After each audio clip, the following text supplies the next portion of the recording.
I'm going to read you a selection from this book.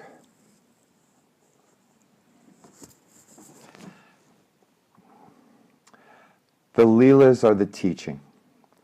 Maharajji did so many of these Lilas as teachings, as examples that would go into the books of stories about him. Maharajji never really gave teachings as such. He never really sat down and gave lessons. His teachings were examples that people would learn from because of having experienced them. It has been said that Maharajji did not give formal teachings because no one could truly hear him, because no one truly understood. Someone asked Maharajji why he didn't give teachings. I assume he was asking why Maharajji didn't give lectures. Maharajji asked various people around his tucket what they were going to do the next day. They gave answers that described their usual day of mundane activity of work, etc. Maharajji then pointed out that each person already had a program of what they would do with their lives planned out, and nothing he could say would change that. Maharajji is certainly working in his own way, rather than the obvious method of giving lessons to devotees. Nevertheless, Maharajji could and did indeed change the destinies of his devotees.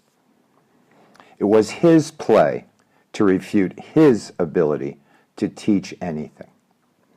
Maharajji expressed many teachings directly to devotees. Maharajji was and is teaching his devotees even now, long after his last known body was cremated in Vrindavan so many years ago. The answers are given in the thousands of individual stories of Maharajji's Leela. They are the teachings, by example. Each story of Maharajji's Leelas is worthy of contemplation, in much the same way as a Zen koan. Each story has a message for his devotee. Maharajji taught in this way. There is so much to learn from these stories, and many are worthy of your deep contemplation and should be remembered long and should be remembered often. Devotees of Maharajji will find it very helpful to frequently use bits of the teachings in these stories as signposts and gentle reminders as they tread along the spiritual path of their lives. Each quotation of Maharajji is certainly worthy of the same contemplation. Of course, Maharajji used these sorts of Leelas as a teaching tool. Maharajji was riding in the back seat of the car.